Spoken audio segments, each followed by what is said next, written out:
I'd like to take this opportunity to thank the Davenport as being our venue for the night. And for our next act, I'd like to welcome the birthday girl, Anna Berry.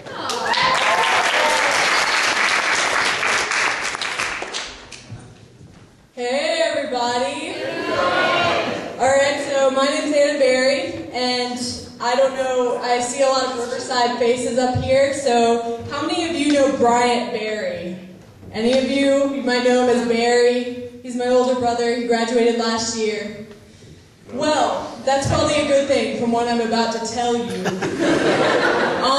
So when we were little, we didn't get along that great. He's 3 years older than me, so you think he'd be like a good model figure and, you know, everything, but he's not. So, we used to play down at the creek, you know, House Creek.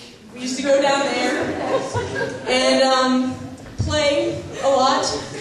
So, I was about 10, I would say. He took my brand new Birkenstocks, and I made him mad, I don't really remember how. He took them down to the creek, and we went to go play, and he hid them, like, in his shirt, I don't know. So, we got down there, and there was always this special place where he would do his business and go to the bathroom behind this rock. So I kind of look away, you know, that's pretty disgusting. So he's just sitting behind the rock, and I just see, you know, the rock in his face, and he's smiling at me. Just grinning, and I'm like, you were sick. So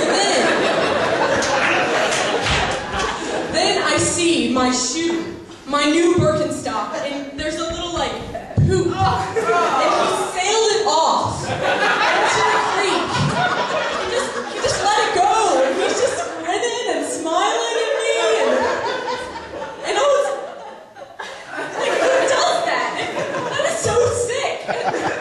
So I get home, and, you know, you could tell your mom, but that's way too easy. So I take his toothbrush, and I decide to do about the same thing. But, you know, if I did that, then he would know, so I peed on it. He still doesn't know.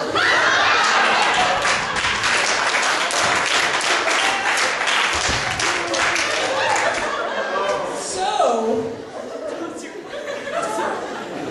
yeah, I hope all of you can keep a secret. And I'm texting your Well, so I heard this story the other day, and it just cracked me up. There was this guy, and he was very, very good friends with this couple, and they were going to the Caribbean. And this is a true story, guys, true story. So they're going to the Caribbean, and he's taking care of their Great Dane. And this Great Dane is like their baby. Like they will do anything for this Great Dane, but he's very, very old. So while they're at the Caribbean, the Great Dane dies in this guy's care. And so he doesn't know what to do. He can't get in touch with them. So he calls the vet, and the vet's like, okay, bring it in. I'll take care of it. But he lives in Chicago. He lives there, so he doesn't have a car. So he sticks the Great Dane in a duffel bag and carries it onto the train station to get to the vet. So he's got like this, have any of you seen a Great Dane? It's like a mini horse. Okay, and he's got it in the duffel bag, carrying it on the train. So this guy comes up to him and says, "What's in the bag?" Yeah. And he's like, "A computer!" It's a big computer, in my opinion. So the doors are open, and the guy's like, "Oh, let me help you with that," and takes it and runs out the door. So he's probably thinking like, "Oh, I scored big, like got my computer, I'm a robber, yes."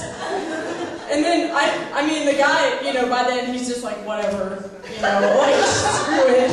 So then, I can just imagine the robber opening the duffel bag. That probably turned him off from robbing forever.